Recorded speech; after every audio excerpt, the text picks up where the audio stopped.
Bonsoir à toutes et à tous, heureux de vous retrouver pour la tranche info en direct sur votre antenne Canal 10 Télévision avec au programme de cette soirée Info 10, le journal local et régional qui sera suivi du focus, une heure de débrief sur l'actualité et ce soir je recevrai le professeur Christian Perron avec qui on parlera bien évidemment de cette gestion de crise, des vaccins mais aussi de quelques mensonges d'État qui sont survenus toute cette année. Ce sera après la coupure pub de 19h, mais pour l'instant, place à l'actu.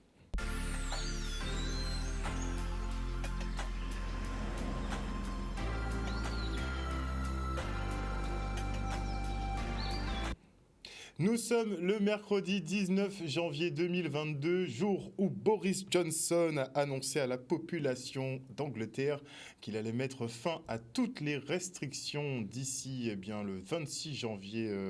Le 26 janvier, dans une semaine à peine, alors qu'effectivement, en Angleterre, on est moins vacciné qu'en France. La France qui, elle, campe sur ses positions. Mais en attendant que le vent tourne, voici les titres. Nous reviendrons sur le point Covid du jour où les autorités ne se veulent pas rassurantes avec une menace de confinement et des déprogrammations d'opérations chirurgicales si la situation venait à se dégrader. Puis nous entendrons la réaction des syndicats à la veille de la mobilisation générale contre l'obligation vaccinale et le pass vaccinal. Et nous écouterons Camille Pellage en fin d'édition, conseiller régional, qui rappelle que la collectivité n'est pas compétente pour tout et que si les Guadeloupéens souhaitent qu'ils soient en charge de certaines choses, comme effectivement cette gestion de crise sanitaire, ce qui leur a été reproché, il dit chiche sur le pari de l'évolution statutaire. Qui plus est, ce soir, je recevrai Laure Tarrer, qui est membre du jury de la 26e édition du Festival FEMI. Elle sera en compagnie de Guillaume Robillard, qui est responsable de la programmation. Et on débute donc avec le traditionnel point épidémiologique. Après 2 ans de Covid, les autorités ne se veulent toujours pas rassurantes et Madame Denux est encore inquiète. Cette semaine, effectivement, on dénombre 16 431 nouveaux cas. 16 431 nouveaux cas sur 65 000 tests quand même qui ont été réalisés. On sait que plus on effectue de tests, plus on a de cas, c'est mécanique, c'est mathématique. En tout cas, le taux de positivité, visiblement, passe de 21 à 24%. Le taux de reproduction, lui, diminue, passe de 2,1 à 1,53. Donc le virus se réplique moins. On est peut-être sur une pente descendante. En tout cas, le variant Omicron, qui est moins agressif que le Delta, il est 2 fois moins virulent, est présent dans 98% des prélèvements. Et sur les 16 000 cas qui ont été enregistrés donc la semaine dernière, 15 personnes sont en soins critiques, 16 patients en réanimation Covid. On comptabilise 9 décès sur la période. L'agence régionale évoque déjà des déprogrammations éventuelles d'interventions chirurgicales à cause des cas de Covid. Il précise toujours effectivement les non-vaccinés, bien sûr, mais elle n'a pas omis aussi de parler de l'absentéisme des soignants qui sont vaccinés, mais malades quand même du Covid. En tout cas, le mot d'ordre, il est le même depuis 1 an, à savoir vous vaccinez et encore vous vaccinez. On l'écoute. Alors au niveau de l'hôpital, il y a eu, ce matin, il y avait 151 personnes hospitalisées pour le Covid. 151 personnes. Parmi ces 151, il y en a 116 qui sont rentrées la semaine dernière. Donc vous voyez, ça s'accélère. Avec 15 personnes qui sont rentrées en soins critiques la semaine dernière. Et ce matin, nous avions encore 16 personnes en réanimation pour le Covid. Parmi ces 16 personnes, il y en a une en réalité c'est 15 personnes rentrées en réanimation pour le Covid. Il y en a une autre personne qui est en réanimation avec le Covid, mais qui est rentrée pour autre chose. Un accident de la voie publique. Et donc, on s'est rendu compte que la personne était positive. Pourquoi je vous dis ça ? Parce qu'on fait un suivi très précis de la vaccination de ces personnes, pour pouvoir vous le dire de manière très factuelle. Clairement, aujourd'hui, il y a une personne vaccinée en schéma vaccinal complet en réanimation, c'est la personne entrée pour l'accident de la voie publique. Donc il a du Covid, mais en réalité, c'est pas pour ça qu'il est en réanimation. Parmi les autres, il y a une autre personne qui a une vaccination, une seule dose, qui n'avaient pas de schéma vaccinal complet, et tous les autres ne sont pas vaccinés. Voilà. Donc je pense que c'est simplement factuel, il faut qu'on se le dise. Moi, je suis très inquiète pour les semaines à venir parce qu'on ne sait pas ce que donne l'Omicron sur une population fragile, non vaccinée. Et notez effectivement que pour la population de 12 ans et plus, eh bien, les schémas complets, c'est-à-dire en 2 doses, bon, ça c'est l'ancienne version, puisque le schéma complet, ça va être du 3 doses. Mais en tout cas, pour les 12 ans et plus en schéma 2 doses, eh bien, on est visiblement à 41% ici en Guadeloupe. L'adresse, elle, fait état plutôt de 37%. Et sur les 3 doses, l'adresse, effectivement, parle de 12% de schéma à 3 doses. Et là, effectivement, l'ARS nous a présenté donc 11,13%, donc on n'est pas loin effectivement des 12%. Et pour Alexandre Rochat, préfet de région Guadeloupe, eh bien, les mesures mises en place fonctionnent bien et donc on continue comme ça. Il recommande de porter son masque tout le temps, même si un nouvel arrêté sera bientôt diffusé pour préciser les lieux où il sera obligatoire. C'est une espèce de jurisprudence par rapport au tribunal administratif qui a cassé l'arrêté qui obligeait le port du masque à Paris. Et donc, il devait rectifier un peu, mais le préfet, toujours très précautionneux, vous recommande de le porter tout le temps en permanence. Comme ça, vous n'avez pas à vous poser de questions, à savoir où vous pouvez et où vous ne pouvez pas le mettre. Et il fait aussi un appel pour les cérémonies funéraires en disant de continuer à faire attention aux jauges. On l'écoute. Quand on avait réabordé nos points presse et nos comités des élus, j'avais dit qu'il y avait 2 indicateurs qui me semblaient extrêmement importants à suivre pour voir l'évolution de la situation et des décisions que nous serions amenés à prendre.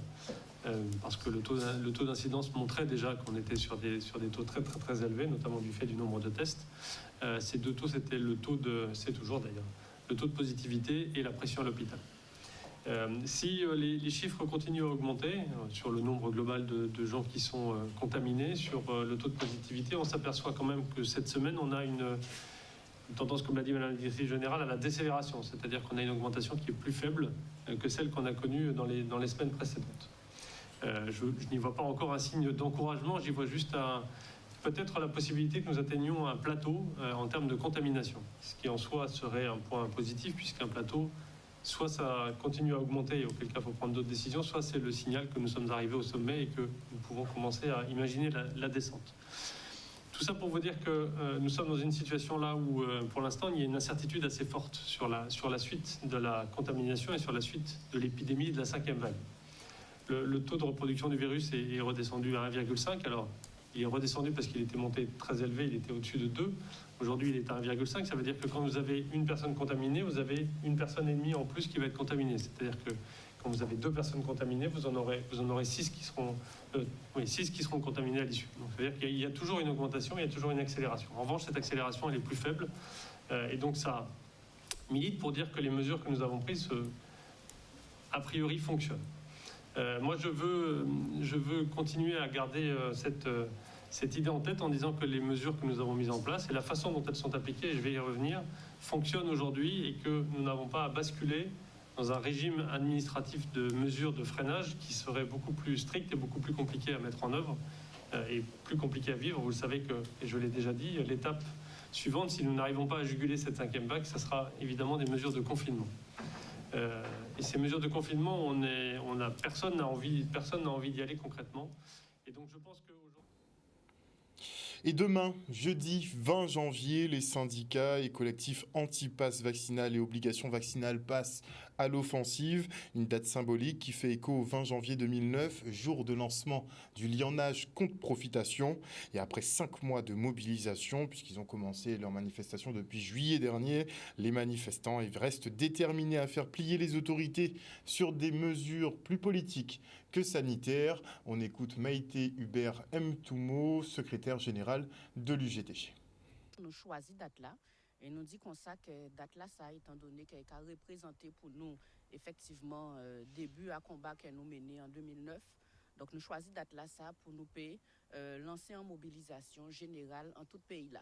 Puisque nous avons bien constaté que le mois qui a passé, j'ai effectivement 5 mois que nous mobilisés, nous avons marché en la rue, nous avons fait meeting, nous avons fait tentative de négociation avec les élus qui à l'époque là ça a fait nous comprendre qu'ils devaient parler, mais en réalité ça n'a pas baillé rien, ils n'ont pas parlé avec nous. Nous avons fait négociation, nous avons fait piquet de grève populaire et nous avons constaté que pour moun pas aller nous digade, pour moun pas dire rien. Puis mauvais, yo ka continuer politique a yo ka continuer répression a yo ka continuer faire en sorte de ratiboiser tout le monde et de monter moun contre moun. Si nous dans situation là ça, c'est à cause de l'État français. C'est à cause de l'irresponsabilité à les élus qui à un moment donné pas prend responsabilité à yo pour mettre en place les bons politiques pour que ces jeunes là bénéficient des formations qualifiantes, pour que ces jeunes là puissent travailler, pour que travailler en disant travail à yo et ben pas ni chaque fois remise à cause à tout accord, à tout acquis sociaux que yo goumé bay pour que peuple là peut justement vivre nourrir famille à yo et pour qu'il n'y a pas toujours les mêmes jeunes là qui a diabolisé nous, les mêmes jeunes là qui a soi-disant parlé de violence, les mêmes jeunes là qui a profité des systèmes là, et ben c'est toujours yo qui à l'aise dans le système là. Jeunes là il y a une véritable attaque frontale contre toutes les organisations, contre tout collectif là, mais aussi contre tout le monde qui a goumé pour dire qu'il n'y a pas d'accord avec la politique qu'il y a mettre en place. Et c'est pour ça qu'il y a encore redit que aujourd'hui là, il n'est pas question juste d'un piqui. Parce qu'on ne peut pas faire tout s'habiter juste pour un piqui. Il n'est pas question d'un piqui. C'est une question politique. Alors qu'un monde veut transformer, Jean Yové, pour encore une fois essayer de décrédibiliser le mouvement là, pour essayer d'instrumentaliser Guadeloupéens, ça c'est yo nous avons habitué avec ces bitains là ça. Et surtout, nous avons démasqué tous ces gens là qui derrière ça. Nous avons dit que nous avons mené un combat depuis le 17 juillet. Pour que, justement, tout Guadeloupéen doit décider de ça qui bon bail, de ça qui pas bon bail. Pour que Guadeloupéen doit décider s'il veut prendre piqui ou pas piqui parce que c'est quoi c'est taille. Pour que Guadeloupéen ait accès aux droits et aux libertés. C'est pour ça que nous avons goumé. Demain 20 janvier, nous crions à la mobilisation tout partout en pays là. Oui, les organisations syndicales dans les entreprises, nous avons des cibles bien définies, nous avons organisé, mais nous avons demandé aussi tout le monde qui est pris de justice, tout le monde qui a pris gaz en pays là, de venir joindre nous dans le combat là, pour qu'ils bien comprendre que nous péquons la guerre, jusqu'à ce qu'ils cisé et qu'ils négocié avec nous. Une obligation vaccinale contestée par les syndicats enseignants et la Fédération des parents d'élèves de Guadeloupe qui seront également mobilisés demain. Ils réclament plus d'eau dans les établissements scolaires, le renforcement des mesures de protection et des moyens humains supplémentaires. Le reportage. C'est fondamental effectivement de se mobiliser et de faire grève demain parce que ça va faire bientôt 2 ans que nous vivons une situation extrêmement compliquée. Mais je pense que ça s'est empiré avec notamment les protocoles écrits depuis Ibiza par notre cher ministre de l'Éducation nationale. Il est inadmissible qu'on mette en danger autant la communauté éducative. Il est inadmissible qu'on déscolarise les enfants. Il est inadmissible qu'on fasse travailler les collègues dans des conditions exécrables. C'est important pour la Guadeloupe. Je ne sais pas pour le national, mais en tout cas pour la Guadeloupe avec tout ce qu'on vit. Et toutes les problématiques, toutes les questions qui sont sur la table, tous les non-réponses, tous les sièges qui ne sont pas occupés. Oui, c'est important de dire à tous ceux qui peuvent nous entendre, à tous ceux qui contribuent à faire fonctionner ce système, de se mettre au travail et de leur dire qu'on attend d'eux qu'ils prennent bien leur place dans cette société et qui, comme on dit, qui fassent des propositions et aussi qui mettent en mouvement toutes les propositions et tous les rapports qui sont déjà sur la table. On demande à que tous les acteurs qui font partie de cette société puissent prendre place, puissent proposer des choses et mettre en action tout ce qui existe déjà. Il n'y a pas à inventer encore, ça existe. Mettez-vous en mouvement, arrêtez de faire semblant. On a besoin que nous travaillions ensemble. Aujourd'hui, il faut des moyens pour l'école. Il faut absolument que Madame la rectrice nous réponde sur un certain nombre de doléances, notamment les mesures de protection au sein des écoles, telles que l'eau, le gel, le savon, les masques. Mais surtout, il faut absolument doter l'école de moyens supplémentaires en hommes et femmes, qu'ils soient enseignants, aides-éducateurs, psychologues, infirmières. Et surtout, il faut répondre à la problématique de l'obligation vaccinale. Aujourd'hui, nous ne pouvons pas voir notamment les élèves les plus en fragilité, ne pas avoir des infirmières scolaires à leur côté. On ne peut pas accepter que des élèves handicapés ne soient pas vus par les psychologues et qu'il n'y ait pas de notification, notamment pour qu'ils puissent avoir des AESH à leur côté pour pouvoir être scolarisés dans de bonnes conditions. Et donc, oui, la FSU appelle l'ensemble des collègues à être mobilisés le 20, à fermer les écoles et à être massivement, effectivement, sur tous les lieux de mobilisation prévus pendant la journée du 20. Un reportage signé Maxime Morel. Et afin de désamorcer la situation, le rectorat de Guadeloupe informe les personnels que les masques chirurgicaux et FFP2 arriveront le 24 janvier prochain. Des autotests sont déjà à disposition dans les établissements. L'achat de capteurs de CO2 avec les collectivités est à l'étude et des discussions sur les épreuves du baccalauréat au mois de mars sont en cours. On écoute Madame la rectrice Hélène Zigloff-Gangler. Concernant l'académie, les chiffres sur 7 jours glissants, nous sommes à 1226 cas. Pour donner une échelle, ça représente 1,2% des élèves et personnels de l'académie. Et par rapport à 1253 la semaine précédente. C'est-à-dire que nous sommes plutôt stabilisation, voire légère baisse. Mais ce qui est une situation qu'on a régulièrement constatée après des retours de congés où on a souvent eu des pics et ensuite des diminutions progressives dans la mesure où dans les établissements et les écoles, les élèves respectent mieux les gestes barrières que lorsqu'ils sont dans la rue ou avec leurs amis à jouer ensemble. Concernant les fermetures, nous avons 4 écoles qui sont fermées en raison d'absence de personnel des collectivités. Et nous avons 173 classes, ce qui représente 4,2% des classes au niveau de l'ensemble de l'académie, avec évidemment le côté positif, à savoir que 96% des écoles et des classes, plus exactement, sont ouvertes. Alors évidemment, nous avons mis en place tout un ensemble de moyens pour assurer la situation et assurer le remplacement. Nous avons bien entendu des moyens de remplacement habituels que nous utilisons. Nous avons plus de 500 remplaçants sur l'académie, donc ils sont prioritairement mobilisés pour venir en soutien. Nous avons également mis en place, ou en tout cas des recrutements sur liste complémentaire du premier degré. Et nous avons là 4 personnes sur les 9 sur liste complémentaire qui ont déjà donné leur accord. Nous recrutons des contractuels. Dans l'appel que nous avons mené, nous avons 2 retraités qui ont donné leur accord. Nous avons des contractuels que l'on connaissait, une dizaine et auxquels nous avons fait référence. Et nous avons évidemment recruté des nouveaux, sachant que notre appel a trouvé un certain écho. Nous avons eu plus de 900 mails et nous sommes actuellement... Retrouvez l'intégralité de cette conférence de presse sur le Facebook de Canal 10 Télévision. Et pour la région Guadeloupe, il est certes bon de manifester, mais encore faut-il avoir un projet pour la suite.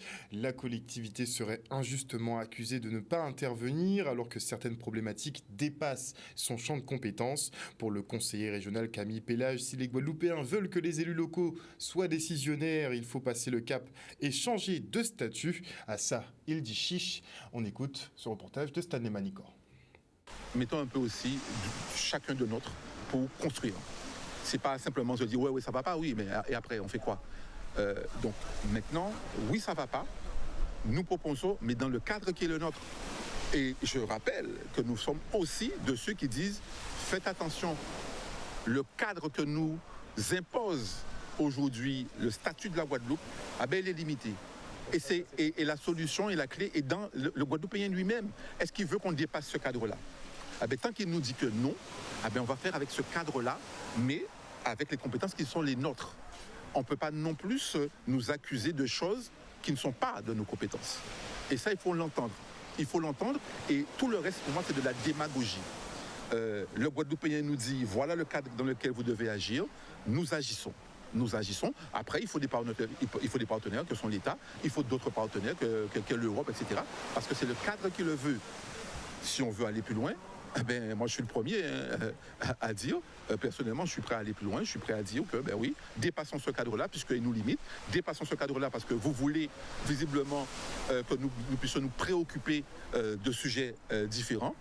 Pas de souci, chiche, allons-y. Certains risquent effectivement de le prendre au mot. Et maintenant, je reçois Laure Tarrer, qui est membre du jury de la 26e édition du FEMI, le Festival international du film guadeloupéen. Elle est en compagnie de Guillaume Robillard, qui est responsable de la programmation. Bonsoir à vous. Bonsoir. Alors avant effectivement d'en venir à cette organisation, donc pour cette 26e édition, comment se porte le cinéma depuis 2 ans? On sait que bon, les conditions ne sont pas très opportunes ces temps-ci, donc comment vous vous portez dans l'univers du cinéma? Dans le cinéma, dans le bassin caribéen ou plus globalement? Bassin caribéen. S'il faut élargir, on verra. Alors, finalement, je dirais que la production ne se porte pas si mal que ça. Alors, je précise, tout a été ralenti, je suis également réalisateur, les projets sont nettement reportés.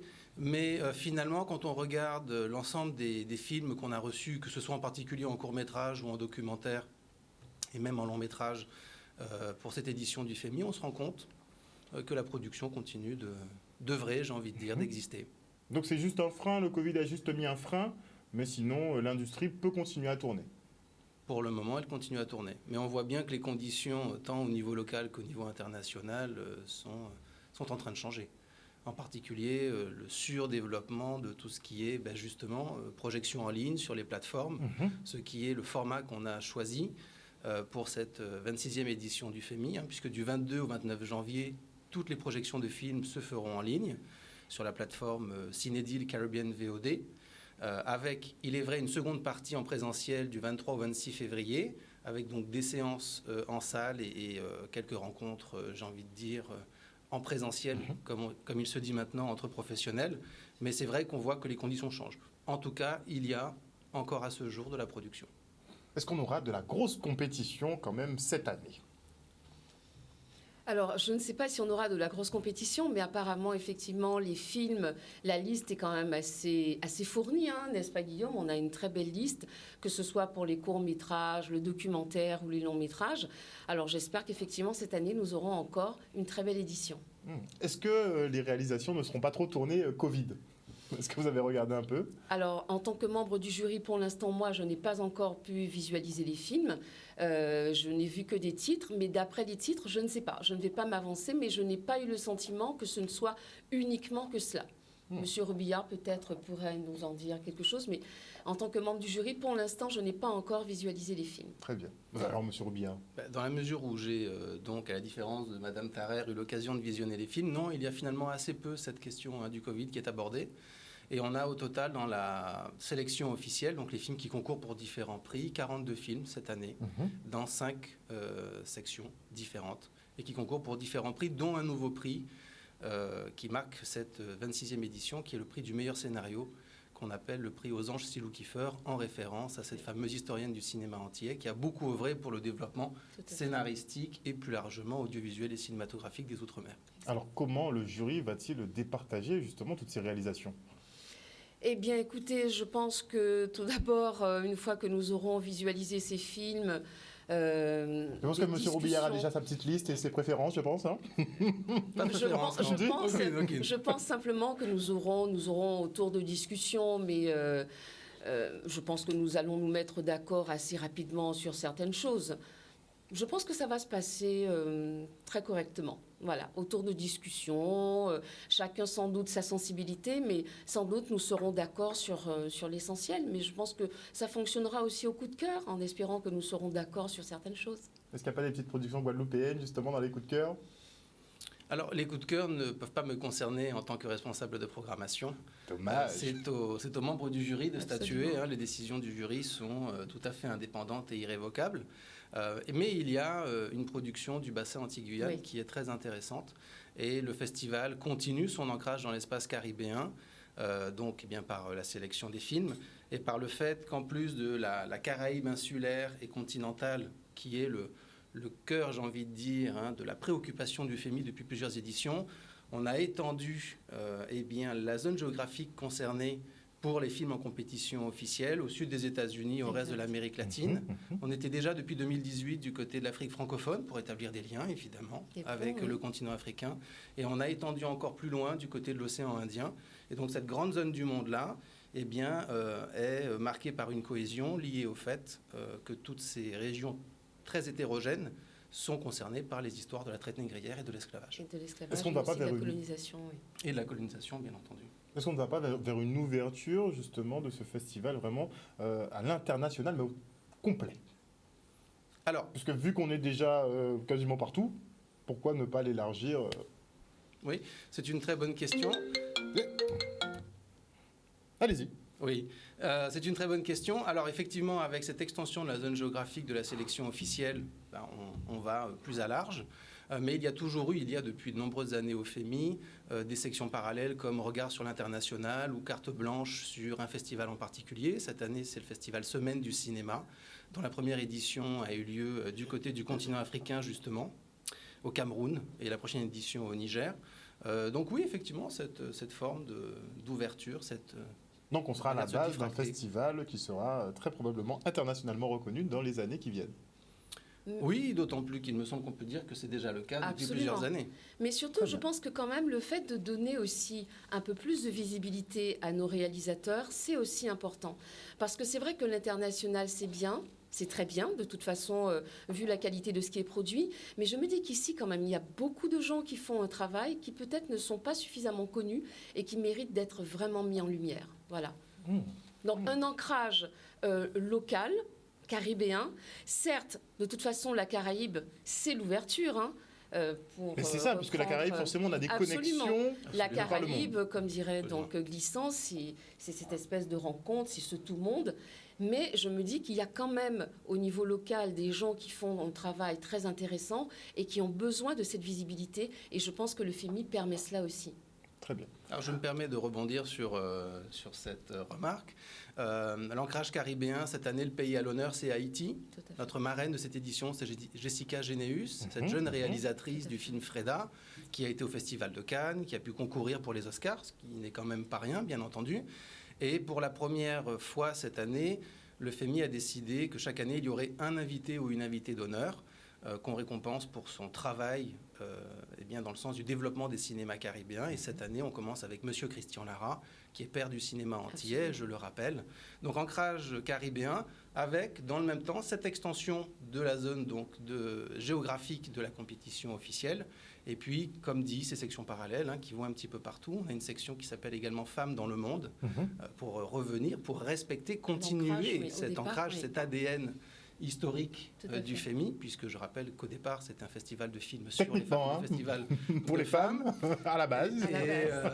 Et donc oui, à la fois ici et là, dans l'ici-là, comme dirait également Édouard Glissant. Exact.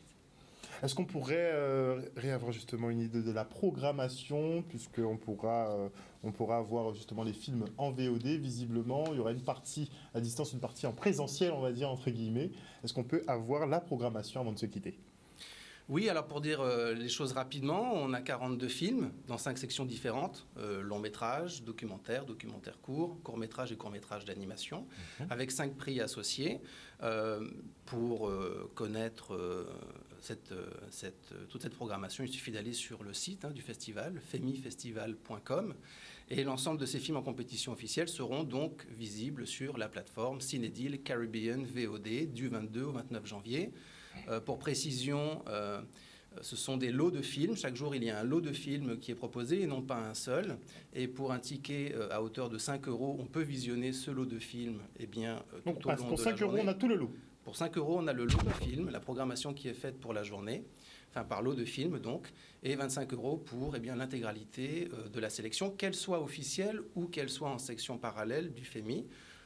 Parce qu'il nous importe justement de rendre accessibles toutes ces œuvres qui viennent d'un petit peu partout. Et pour dire les choses rapidement, du fait de cette extension, on a des films qui viennent de Guadeloupe, de Martinique, de Guyane, du Brésil, de Bolivie, de l'Équateur, du Togo, de l'île Maurice, de l'île de la Réunion, etc., etc. Donc c'est vraiment très varié. Et le mot de la fin ? Eh bien, écoutez, j'invite tous nos téléspectateurs à suivre ce FEMI, parce que je me dis que le cinéma, qu'il soit documentaire, qu'il soit donc format court, format long, le cinéma, c'est aussi une façon de dire le monde et de se raconter. Donc vraiment, pour une fois que nous avons cette chance de pouvoir nous voir et de découvrir ce qui nous ressemble aussi à travers le cinéma, donc vraiment, j'invite tout le monde à suivre avec grande attention ce festival. La représentation est très importante. Très importante. Absolument. Absolument. Alors, si je puis me permettre un petit mot de la fin. Allez-y. Le côté digital est très développé, puisqu'en plus des projections en ligne, il y aura un ensemble de webconférences de présentation et de discussion avec les réalisateurs via Insta Live chaque jour. Donc toutes les informations sont sur Donc le ils resteront Facebook. accessibles, parce que d'habitude on peut les rencontrer justement quand on vient en projection. Ils seront accessibles en distanciel. Bon, c'est déjà ça. Voilà. Et donc ce digital, et puis en particulier la cérémonie d'ouverture qui sera également projetée en ligne avec, je le précise, la projection d'un très beau film qui est le nouveau long métrage d'animation du Martiniquais Alain Bidard qui s'intitule Opale. Et ce sera donc le samedi 22. Aussi, on est très bon en animation. Absolument. Absolument, tout à fait. Donc notamment avec l'enseignement en animation qu'il y a du côté de la Martinique, l'école parallèle 14. Exactement. Tout à fait. Merci beaucoup en tout cas d'être venu sur ce plateau ce soir, nous présenter la 26e édition du FEMI qui se tiendra du 22 janvier au 29 janvier prochain. Vous pourrez effectivement avoir accès à ces réalisations. Il y a 2 petits forfaits, 5 € ou 25 €, et vous pourrez effectivement voir ces films en famille ou bien tout seul. Absolument. Absolument. À la guise de un petit Netflix, chacun. en fait, ce sera un petit Netflix des réalisations du bassin caribéen, concrètement. Oui, c'est une forme de Netflix local. Même mieux. Oui, puisque c'est local. Donc forcément, Absolument. c'est mieux. Merci encore. Voilà, chers téléspectateurs, nous sommes Merci. arrivés au terme de ce journal. Merci pour votre fidélité à ce programme. N'oubliez pas que sur Canal 10, vous faites l'information que nous diffusons. Le journal revient demain à 18h30. Passez une bonne soirée sur notre antenne. Bisous, bisous tout le monde.